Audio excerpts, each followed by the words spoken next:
अपनी बाइबल को पकड़ो, उसे हाथों में उठाकर बोलो, ये वचन मेरे शुद्ध रहने का आधार है। मैं इस वचन पर अपने ध्यान को लगाऊंगा, ये मेरे मुंह से निकला करेगा। यही एकमात्र रास्ता है मेरी जंगियाई का, मेरी बरकत का। यीशु मसीह के सामर्थी नाम में हम मांगते हैं। तारीफ करो जोर से आज के दिन के लिए। Hallelujah, hallelujah. भजन संहिता 16 उसकी 11 आयत। तू मुझे जीवन का रास्ता दिखाएगा, तेरे निकट आनंद की भरपूरी है, तेरे दाहिने हाथ में सुख सर्वदा बना रहता है। कलीसिया इसलिए आशीषित नहीं होती सिर्फ कि वो चर्च अटेंड करती है, टाइट देती है। नो नो नो, ये सिर्फ कलीसिया का यही काम नहीं है। कलीसिया का काम है कि जो कुछ परमेश्वर का आत्मा करना चाहता है अपने दास के जरिए, अपनी आत्मा के जरिए, उन कामों को पूरा करने के लिए अपने शरीर को, अपने टाइम को, अपने पैसे को, अपने गिफ्ट्स को परमेश्वर को देना। तब बाइबल कहती जो कलीसिया आई है वो आशीषित होगी। आमीन। पौलुस ने कहा परमेश्वर तुम्हारी हर घटी को इज्जत समेत पूरा करेगा। कई बार घटियां बेइज्जती से पूरी होती हैं। हाँ, कि घटी हो गई, आप मांगने जाते हैं, वो 10 टाइम बेइज्जती करता है और फिर देता है 20,000 ब्याज टाइम पर देना पर। परमेश्वर कहता लेकिन मैं तुम्हारी हर घटी को इज्जत से पूरा करूंगा, तुम्हें बेइज्जती नहीं होगी। पर यह किसको बोला गया? यह उस कलीसिया को बोला गया जो पौलुस के मिशनरी कामों में उसकी सहायता करते थे, जो चंदा भेजते थे, जो उसके साथ खड़े थे, जो पौलुस के साथ खड़े होने से शर्मिंदा नहीं थे। बाइबल कहती पौलुस ने कहा अब मेरा परमेश्वर तुम्हारी हर घटी को मसीह में महिमा सहित पूरा करेगा। पिछले साल पंजाब में बहुत विरोध हुआ परमेश्वर का। मेरे गांव मत आना, इधर नहीं आना, उधर मत आना। तो मैंने कहा था एक कमेटी बनाएंगे, पास्टर्स कहीं भी किसी भी मिशन का किसी को टच किया उसका सारा जिम्मेवारी हम लेंगे, चर्च लेगी। क्या हुआ? किसी पास्टर को चोट लगती थी, कोई चाकू मार गया, उसको लगता अब क्या होगा, उसका बेस्ट हॉस्पिटल में ट्रीटमेंट होता था, उसकी फैमिली को मंथली पेमेंट मिलती थी, उसका पूरा इलाज फर्स्ट क्लास हॉस्पिटल में, उसको कोई चिंता नहीं थी। उनको लगता था कि नहीं यार ये काम। हर संडे मेरा बयान आता था कि नहीं? क्योंकि पंजाब के हर गांव से इस चर्च के मेंबर हैं, तो मेरा बयान काम करता था। अब लोग बोलते हैं मणिपुर के लिए बयान क्यों नहीं देते? वहां मेरा कोई मेंबरशिप नहीं है, कांटेक्ट नहीं है। मेरा बयान उनका नुकसान करेगा, फायदा नहीं करेगा। लेकिन क्या मैं काम कर रहा हूं? खुदावंद छक्के छुड़ा देगा, टाइम की वेट करना, अपनी जस्ट वेट करना। हर काम को बोल के किया जाए जरूरी नहीं। यीशु ने हमें सांपों की तरह बुद्धिमान रहने के लिए बोला। तो डोंट वरी, अगर मैं किसी चीज का नाम नहीं ले रहा हूं तो मैं उसके लिए काम नहीं कर रहा हूं, ये भूल जाओ। ये जिंदगी खुदा के लिए और उसके लोगों के लिए, और कुछ नहीं कर रहा हूं मैं। मेरा कोई पर्सनल एजेंडा नहीं है, मेरा कोई पर्सनल बिजनेस नहीं है। मैं चाहूं तो लाखों करोड़ों मिलियंस ऑफ डॉलर्स कमा सकता हूं देश के बाहर जाके। मैं आपके बीच में रहता हूं, रोज सुबह 1, रोज शाम 8, रोज सुबह 1, रोज शाम 8। आपने मुझे फंसा लिया है, आप मुझे जाने नहीं देते कहीं पे। अगर मैं नाम नहीं ले रहा हूं तो उसका मकसद है, क्योंकि जहां मेरा नाम लेने से फायदा होगा मैं लूंगा, जहां उनका नुकसान होगा मैं नहीं लूंगा। लेकिन काम कर रहा है खुदावंद, मैं आपको बता रहा हूं। सुनो, जिस जगह पे आप हिस्ट्री देख लो, पड़ोसी देशों की देख लो, दूर देशों की देख लो, जिस देश में परमेश्वर के नाम का विरोध पब्लिकली हुआ है, उन्होंने मार भी पब्लिकली खाई है। भूचालों से, प्राकृतिक आपदाओं से, सूखे से, बाढ़ से, चेक कर लो, जाओ चेक कर लो, जाओ हिस्ट्री चेक कर लो। परमेश्वर तुमको कहता है माफ कर दो, इसका मतलब ये नहीं वो भूल गया है। जीसस ने कहा पिता इन्हें माफ कर, ये नहीं जानते क्या हो रहा है, ये क्या कर रहे हैं। इसका मतलब ये नहीं परमेश्वर ने माफ कर दिया। कुछ ही सालों के बाद रोमी आए, यरूशलेम के सारे आराधनालय को ढाकर, वो लोग जो अपने आराधनालय पे घमंड करते थे उनको बंदी बनाकर उनके 3600 लोगों को मारकर घड़ीस कर वहां से लेके गए थे। परमेश्वर ने कहा था पिता इन्हें माफ कर, उसने तो माफ कर दिया, लेकिन वो कहता जब तू माफ करता ना, तू अंगारों का ढेर लगाता है अपने माफ करने वाले के सिर पे।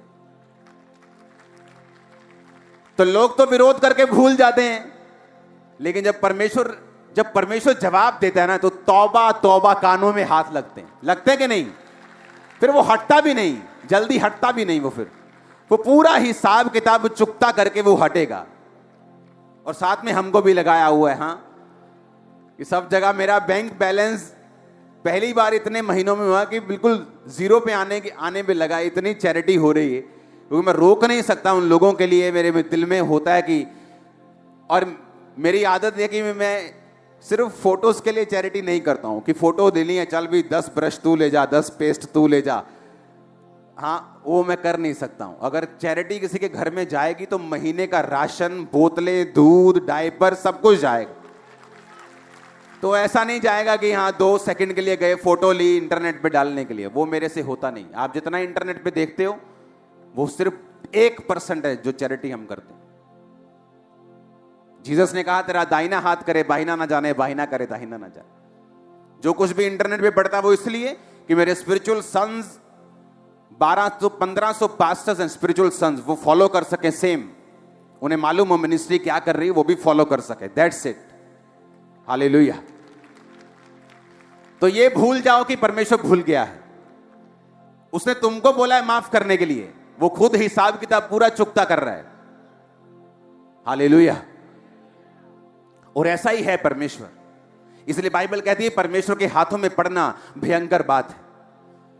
जब मेरे घर में क्रिश्चियन सिस्टर्स आई थी प्रार्थना करने के लिए मेरे दादा पे, तो मैं उनको बोलता था कि अगर दोबारा मेरे घर में आए ना, हिंदू घर है हमारा, तो पीटेंगे तुमको, क्योंकि तुम ऐसे हो, तुम वैसे हो, तुम हमारे खिलाफ बोलते हो। विरोध करके अपनी फैमिली को मैं ले गया वापिस, चर्च नहीं जाने दिया। अपने घर के मॉडल टाउन मार्केट के अंदर बहुत बड़ा मेरा घर था, 25 मरले से भी ज्यादा। तो वहां मैंने अपने घर की ड्योढ़ी के ऊपर मंत्र लगा दिए थे कि सारा दिन इनको सुनना है, खबरदार जो चर्च गए तो।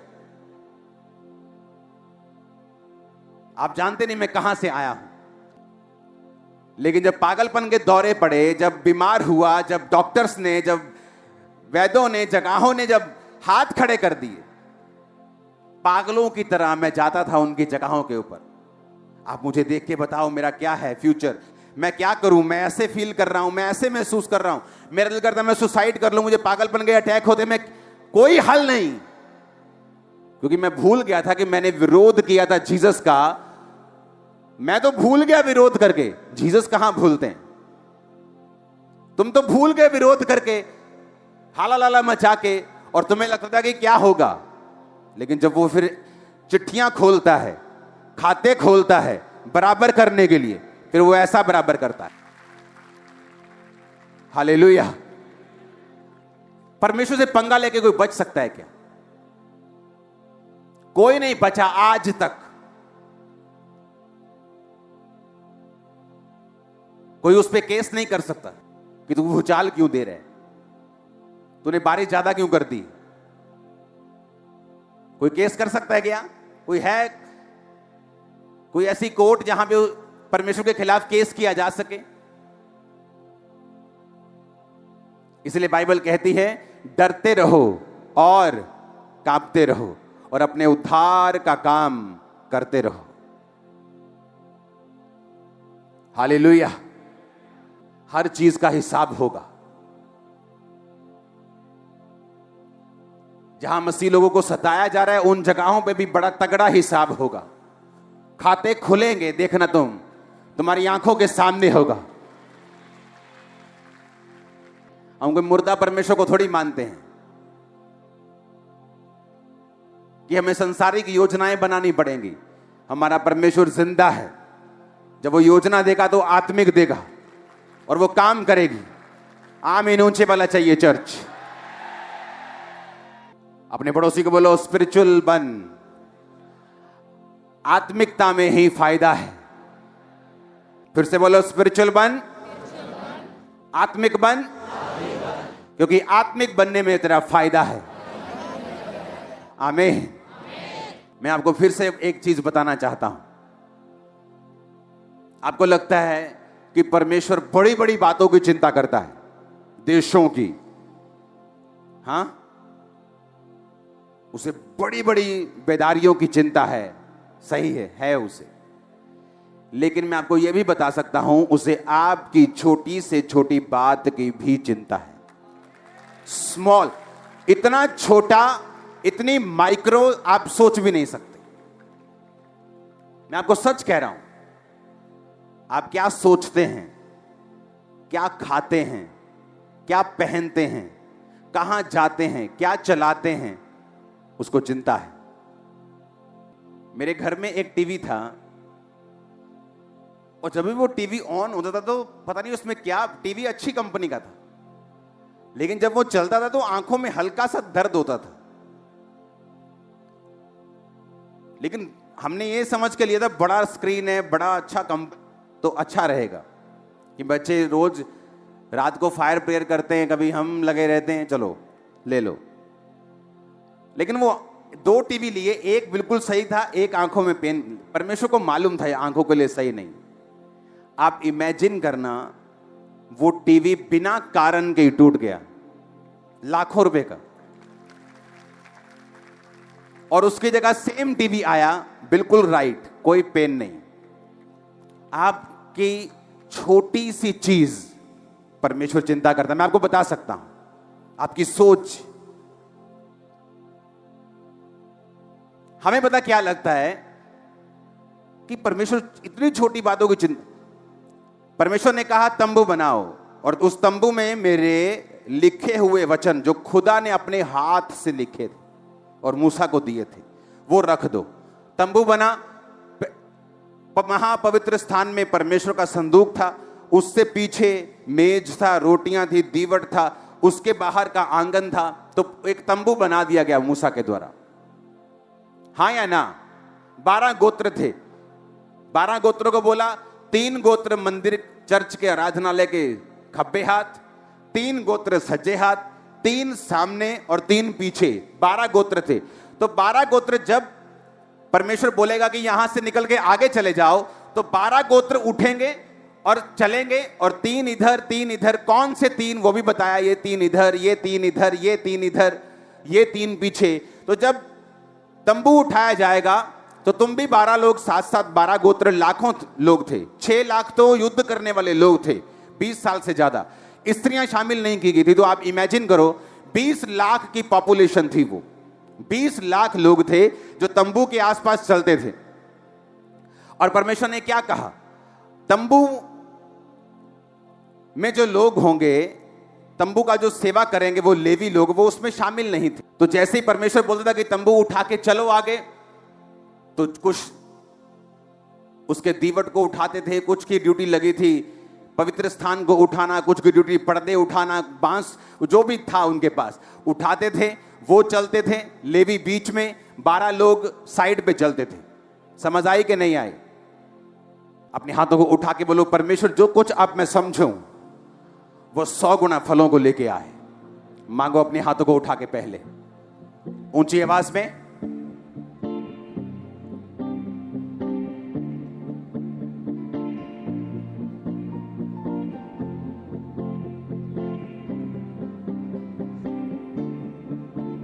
प्रभु यीशु मसीह के सामर्थ्य नाम में हम मांगते हैं। अब ध्यान से समझना, 12 गोत्र थे। बोलो कितने?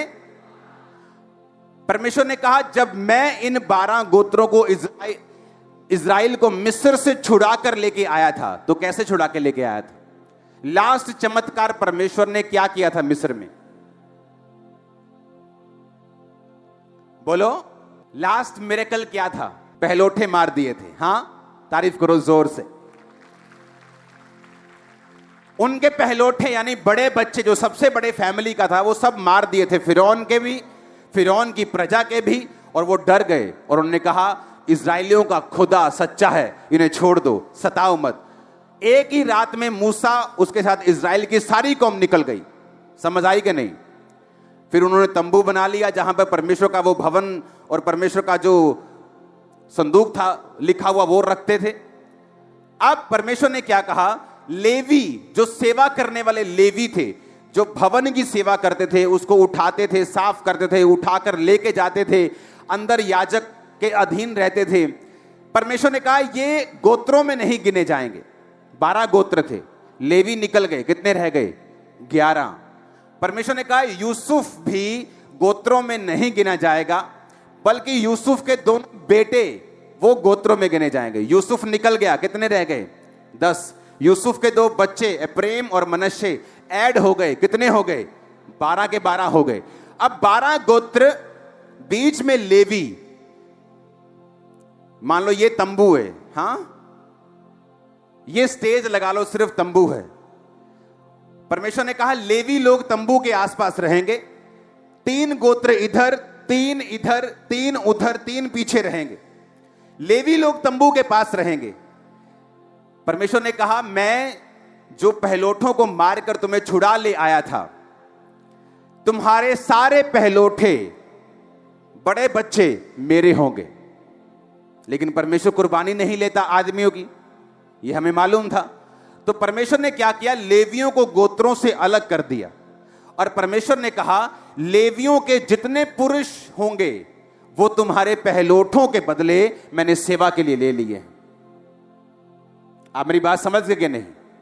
हां, तो लेवियों के जितने बेटे थे, परमेश्वर ने कहा तुम लाखों लोगों के पहलोठों के बदले मैं लेवियों के बेटे ले लेता हूं। समझ आई कि नहीं आई? मैं हैरान हो गया बाइबल पढ़ के। जब हम गिनती की पुस्तक 3 उसका 39 से 43 आयत पढ़ते हैं, यहोवा की इस आज्ञा को पाकर 1 महीने या उससे अधिक आयु वाले जितने लेवीय पुरुषों को मूसा और हारून ने उनके कुलों को अनुसार गिना, वो 22,000 थे। परमेश्वर का वचन कहता है लेवियों, जो लेवी जो तंबू के आसपास रहते थे, उनके जब बेटों को गिना वो कितने थे? कितने थे? 22,000। फिर यहोवा ने मूसा से कहा इजराइलियों के जितने पहलोठों पुरुषों की आयु 1 महीने या अधिक है उन सबों के नाम ले ले। अब परमेश्वर कहता लेवी गिन लिए ना, अब सारे इजराइली, 3 गोत्र इधर के, 3 उधर, 3 इधर, 3 पीछे के, सारे इजराइलियों के जितने पहलोठे बच्चे हैं उनकी गिनती भी ले ले। जब उनकी गिनती ली गई तो 43 आयत में लिखा सब पहलोठे पुरुष जिनकी आयु 1 महीने या उसके अधिक की थी जो इजराइल में थे, उनकी गिनती भी 22,273 निकली। यह कैसे हो सकता है? इसका मतलब देखो लाखों लोग थे, वो लाखों। अब मेरी बात को ध्यान से समझना, लाखों लोग हैं जो तंबू के आसपास डेरा डाल के बैठे हैं, और परमेश्वर कहता है ये सारे इनके पहलोठे बड़े बच्चे मैं उनके बदले में लेवियों के मेल को, बच्चों को, उनके लड़कों को ले लेता हूं। जब उनके पहलोठे गिने गए 22,000, इनके लड़के गिने गए लेवियों के 22,000। कैसे हुआ? इतने लाखों की पॉपुलेशन, उन्हें लगता है आहा हा मेरे भाई की शादी हो गई, आहा हा मेरे भाई का बच्चा हो गया। परमेश्वर कर रहा था। किसी का नहीं हुआ, परमेश्वर कर रहा था। 22,000। सोचो वो इतने माइक्रो मैनेजमेंट कर रहा है कि वो पॉपुलेशन को भी कंट्रोल कर रहा है, और तुम्हें लगता है मेरी शादी हो गई इसलिए बच्चा हो रहा है। वो कहते तुम्हारे सारे पहलोठे मेरे, लेवियो अपने मेल बच्चों को गिनो, कितने? 22,000। तुम्हारे पहलोठे कितने? 22,000। मैं जिंदा खुदा हूं, उसने कहा। मैं जानता हूं एक एक चीज जो तुम्हारी लाइफ में हो रही है। इमेजिन करो तुम्हें क्या लगता है तुम्हारी जिंदगी में जो हो रहा है परमेश्वर को मालूम नहीं? कौन सी सोच तुम्हें तंग कर रही, क्या उसे मालूम नहीं? कौन सी चिंता तुम्हें सता रही, क्या उसे मालूम नहीं? कौन सी बॉडी का पार्ट तुम्हारी हीलिंग को चाहिए, क्या उसे मालूम नहीं? क्या तुम्हें तुम्हारी लाइफ में परमेश्वर चाहता है, तुम्हें यह देखना है वचनों के जरिए से। वो ऐसा परमेश्वर है जो लाखों में भी एक एक गिनती को, एक एक बच्चे को कंट्रोल किया हुआ उस ऐसा परमेश्वर। देखो लाखों लोग बैठे हैं, लाखों गोत्र, 3 में भी लाखों के हिसाब से, इधर लाखों, इधर लाखों, इधर लाखों, उधर लाखों, और इधर भी 22,000 निकले सबके, और इधर भी 22,000। और हमें लगता है कि परमेश्वर के पास ये कंट्रोल नहीं है कि मेरा वीजा आएगा कि नहीं। ये परमेश्वर की गलती थोड़ी, उसको क्या कंट्रोल है? हमें लगता है वो मेरे सिर दर्द को कैसे कंट्रोल कर सकता है? मेरा बेटा तो बिगड़ गया है, बेटी बिगड़ गई, वो तो कैसे कंट्रोल हो सकते हैं? वो कहता है मैं तो लाखों को कंट्रोल कर रहा हूं, तुम्हें क्यों नहीं कर सकता? वो तो एक एक गिनती का हिसाब रख रहे हैं, तुम्हारा हिसाब क्यों नहीं रखेगा? इमेजिन करो आप, सब शुरुआत करते हैं मसीह में। हां, बाइबल कहती है, याकूब कहता मैं मरने वाला हूं, आ जाओ अपने अपने हिसाब किताब लेके तुम्हें आशीष दूं। यूसुफ भी चला अपने 2 बच्चों को लेके। याकूब के पास पहुंचकर उसने देखा, अपने बाप के पास गया और अपने बड़े बेटे को अपने अपने लेफ्ट साइड कर लिया कि जब उसका बाप प्रार्थना करे तो सज्जा हाथ उस पे आए। थोड़ा बुजुर्ग बंदा चाहिए।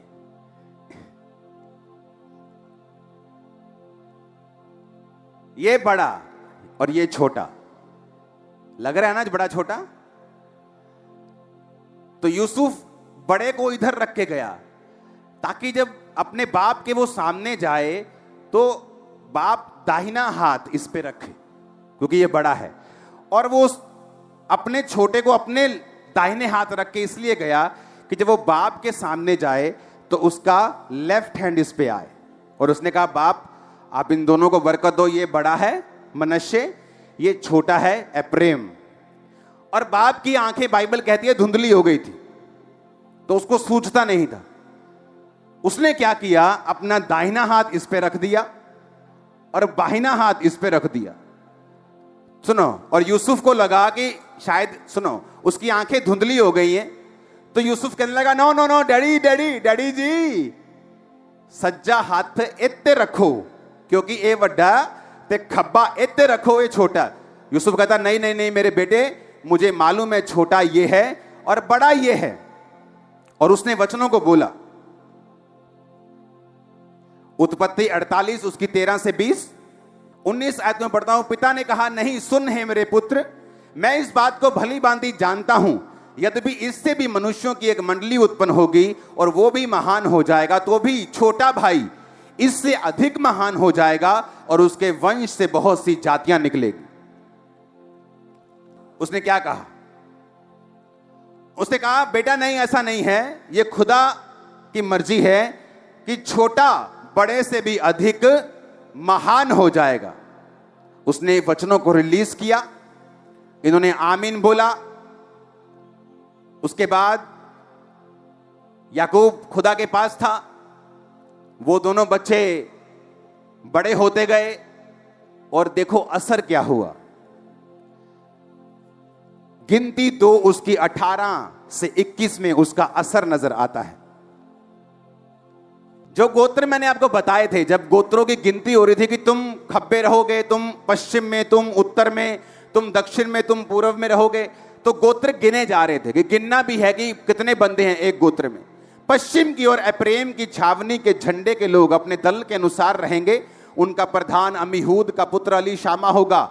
उनके दल के गिने हुए पुरुष 40,500 हैं। एप्रेम छोटा, कितने पुरुष निकले लड़ाई वाले? 40,500। 20 में लिखा उसके नजदीक मनश्शे के गोत्र के रहेंगे। उनका प्रधान पदासूर का पुत्र गमलीएल होगा। उसके दल के चुने हुए गिने हुए पुरुष 32,200 हैं। जब छोटे का वंश गिना गया तो कितना निकला? 20 साल या उससे अधिक के युद्ध करने वाले पुरुष कितने निकले? 40,000। जब छोटे का गिना गया तो कितने निकला? बड़े का निकला गया कितना? 32,000। आपके घर में पहले बड़े की शादी होती, हां, फिर छोटे की होती। ऐसा ही होता है कि नहीं? चलो मान लो कि छोटा ज्यादा तेज है, लव मैरिज करा गया वही, हां, कि बड़ा देखता रह गया, छोटा ज्यादा तेज है, चलो इत्तेफाक हो गया कि छोटे की शादी पहले हो गई। पर ऐसा एक बार हो सकता है, पर छोटा आत्मिक था, खुदा के ज्यादा नजदीक था। और बाइबल कहती है यूसुफ मनश्शे के पोते और एप्रेम के पड़पोतों को देखने पाया। पहले पड़पोता उसने किसका देखना चाहिए था? मनश्शे का बड़ा था वो, पर बाइबल कहती वो उसने पड़पोते किसके देखे? एप्रेम के। एप्रेम की गिनती 40,000, बड़े भाई की गिनती 32,000। क्योंकि जब वर्ड्स रिलीज हुए, एक व्यक्ति जब आत्मिक होने का फैसला करता है, उसका सगा भाई हो या साथ में आया हुआ क्रिश्चियन हो जो उसके साथ प्रभु को जिसने माना था सेम टाइम पर अगर आप आत्मिक हैं, रिजल्ट नजर आएगा आने वाले दिनों में। लाइफ स्पिरिचुअल है, आपको मानना पड़ेगा। जब दोनों भाई वहां से निकले कोई फर्क नहीं लगा। आज एक बंदा चर्च में बैठ के अपनी शादी के बाहर भी मुंह मार रहा है, वो भी आमीन आमीन बोल रहा है, वो भी यहीं बैठा है। व्यभिचार कर रहा है, वो भी यहीं बैठा है। और जो पवित्रताई में चल रहा है, वो भी यहीं बैठा आमीन बोल रहा है। जब यहां से निकलते हैं कोई फर्क नहीं लगता, दोनों एक जैसे हैं। सेम ऑटो पे आए, व्यभिचार करने वाला अच्छी कार पे आया है, उल्टा तो लगता है ये सेम ही है। ये भी आमीन बोलता है, मैं भी आमीन बोलता हूं, ये भी वही जिंदगी जी रहा है, ये तो अच्छी जी रहा है, इसकी तो 3-3 पत्नियां हैं। लेकिन समय आएगा, टाइम आएगा जब धर्मी फ्लाइट लेगा ऊपर की और वो लैंड हो जाएगा नीचे दूसरा वाला। फैसला आपको करना है। आपको क्या करना है? आपको ऊपर की ओर जाना है कि नीचे की ओर जाना है? क्योंकि अभी जब चर्च के बाहर आप दो जिंदगियों को कंपेयर करेंगे, आपको कोई फर्क दिखाई नहीं देगा। पापी में और धर्मी में आंखों से देखने पर कोई फर्क नहीं दिखेगा। और धोखा मत खाना धोखा, क्योंकि शैतान एक ही दिन में उसको तबाह कर देगा जो पाप के नीचे है, क्योंकि शैतान के पास ताकत है उन्हें तबाह करने की। और धर्मी जो अपने घर को चट्टान के ऊपर बना रहा है, आपको बढ़ता हुआ, स्ट्रांग होता हुआ, आगे बढ़ता हुआ, ऊंचा जाता हुआ दिखाई देगा यीशु के नाम में। फैसला आपको करना है। क्योंकि मेरे ग्रुप में बहुत से लोग थे, पास्टर्स को मूर्ख बनाते थे, इतना मूर्ख बनाते थे आप हैरान हो जाओगे। पास्टर ने मुझ पे हाथ रखना, मैंने कहा ओ खुदावंद तेरा धन्यवाद, उस पे हाथ रखना, इतना लगना यार तो आत्मा वाला बंदा है यार। और अगली रात लड़की के साथ सोया होता था, नेक्स्ट नाइट। पर आज चलो मेरा तो छोड़ो, कोई कंपेयर नहीं कर सकता उसके साथ। एक स्मॉल ब्लेस बंदा भी उसके साथ कंपेयर करेगा तो अपने आप को ऊपर पाएगा। इतना लो लेवल पे जा चुका है। हर जगह उसको परमेश्वर ने लोएस्ट लेवल दिखाया। क्योंकि परमेश्वर को मूर्ख बनाता था, उसके लोगों को मूर्ख बना सकते हो 2-4 दिन के लिए, लेकिन जो न्याय आने वाला है उसको तो मूर्ख नहीं बना सकते। झूठ बोल सकते हो पर फ्लड को रोक नहीं सकते। हालेलुया। तो दिखने में दोनों एक जैसे हैं, एप्रेम भी मनश्शे भी। हाथ रखा तो भी एक जैसे, आमीन बोल के आए तो भी एक जैसे। 2-4 साल कोई फर्क नहीं पड़ा। लेकिन जब आपकी लाइफ की प्रोफेसी जो एक बच्चे के रूप में आपको दी जाती है। आप उसे पालते हैं, जिंदा रखते हैं, उसे फीड करते हैं। छोटा सा बच्चा आपको दिया जाए, हाँ, कुछ लोग कुत्ते का बच्चा लेते मार देते हैं उसको, इतना उठाते हैं, इतना खिलाते, खिलाते ही नहीं या कुछ तंग कर दे, मर जाता। लेकिन कुछ लोग उसे लेते हैं, पालते हैं और बड़ा करते हैं। प्रोफेसी इसी तरह की है। आप उसे बच्चे की तरह लेते हैं, खिलाते हैं, उसकी रक्षा करते हैं कि प्रभु ने कहा है मेरे सिर के ऊपर, ये प्रोफेटिक वर्ड है, मुझे व्यभिचार में नहीं जाना है, चोरी नहीं करनी, डाका नहीं मारना है, गलत काम नहीं करना है, शराब नहीं पीनी, नशा नहीं करना है। मैं अपनी प्रोफेसी को बड़ा करूंगा और जब वो बड़ी होकर बोलने लगेगी तो दुनिया सुनेगी आपको इन जीसस ने। जब तक वो बड़ी होने के योग्य नहीं है तब तक लोगों को लगता है क्या फर्क है तुझ में और मुझ में, चला ऐश करते हैं, क्या फर्क है तुझ में और मुझ में, चला एक बड़ी अच्छी शैंपेन आई है बड़ी महंगी वाली, उसे पी के आते हैं, चला पार्टी करते हैं। क्योंकि अभी आपकी प्रोफेसी छोटी है, बोल नहीं सकती, लेकिन उसको जिंदा रखो। क्योंकि एक बच्चा जब छोटा होता है, अगर आप उसे पालेंगे वो बड़ा होगा, और बड़ा होगा तो बोलेगा भी और काम भी करेगा।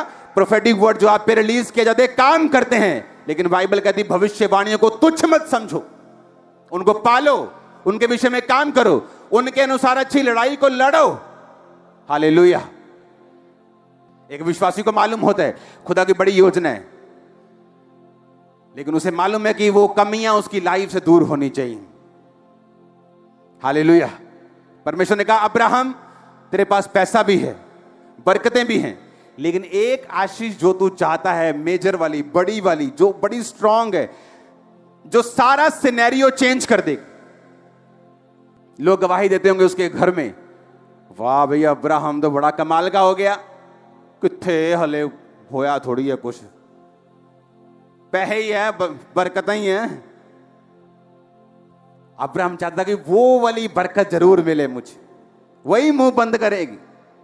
और परमेश्वर कहता अगर मुंह बंद करने वाली बरकत चाहिए तो तुझे सिद्ध होना पड़ेगा, परफेक्ट होना पड़ेगा। और जब परमेश्वर आपको बोलता है मेरी बेटी परफेक्ट होना है, सिद्ध होना है, तो तुम्हें मालूम है परमेश्वर किसके बारे में बात कर रहा है।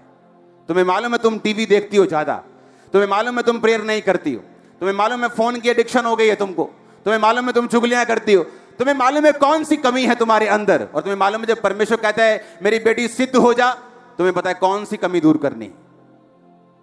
और वो वाली टेस्टमनी जो मुंह बंद कर देगी शैतान का और विरोधियों का, वो सिद्धता के बाद आपकी लाइफ में आती। अब तुम देखो सारा कुछ तुम्हारे सामने है, स्पिरिचुअल होने का असर क्या हुआ वो भी तुम्हारे सामने है, थोड़ा कम स्पिरिचुअल होने का असर क्या हुआ वो भी तुम्हारे सामने है, पाप करने का असर क्या हुआ वो भी तुम्हारे सामने है। अब तुमने ये देखना है कि मुझे किस रीति से प्रभु में चलना है, अपनी भविष्यवाणी के लिए लड़ाई करते हुए, वचन पे चलते हुए चलना है, या पंगे लेते हुए, संसार का भी आनंद लेते हुए, सब जगह मुंह मारते हुए चलना है, तो तुम्हारी मर्जी। अगर आदत ही पड़ जाए धक्के खा के जाने की तो प्लेन कहां से पसंद आएगा।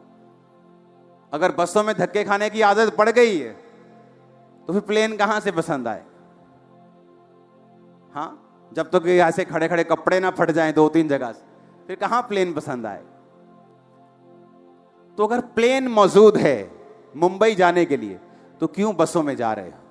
अगर तुम्हें मालूम है पवित्रताई में चलने से तुम्हारी राह आसान हो जाएगी और खुदावन तुमसे बात करेगा, तुम्हें गाइड करेगा, तो क्यों चलना उस रास्ते में जहां पे सब कुछ अंधेरा है, जहां अगुवाई होनी बंद हो जाती है और हम शरीर के अनुसार चलना शुरू कर देते हैं।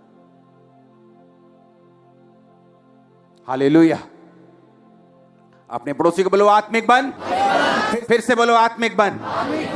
अपने हर एक पड़ोसी को बोलो ऊंची आवाज में, क्वायर को, ले हैंड वाले को ऊंची आवाज में बोलो आत्मिक बन, तेरा फायदा है इसमें। बोलो बोलो बोलो बोलो ऊंची आवाज में बोलो बोलो, मैं देख रहा हूं तुमको। 7 जनों को बोलो, 5 जनों को बोलो, अपने आसपास अलग अलग लोगों को।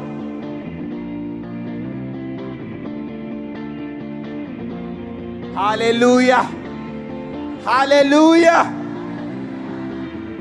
आत्मिक दौड़ में दौड़ोगे तो एक जगह पहुंच जाओगे, फिर जहां पहुंचोगे कोई नीचे नहीं कर पाएगा। कोई जितना मर्जी बोल ले, दुखी हो जाएगा, सिर दर्द हो जाएगा, उसको तुम्हारा होगा कुछ नहीं। हालेलुया। तैयार हो तुम स्पिरिचुअल होने के लिए? अपने हाथों को उठाओ। परमेश्वर के वचनों को सुनने के लिए हमारे चैनल को सब्सक्राइब कीजिए और हमारी लेटेस्ट वीडियो सबसे पहले देखने के लिए बेल आइकन को प्रेस कीजिए।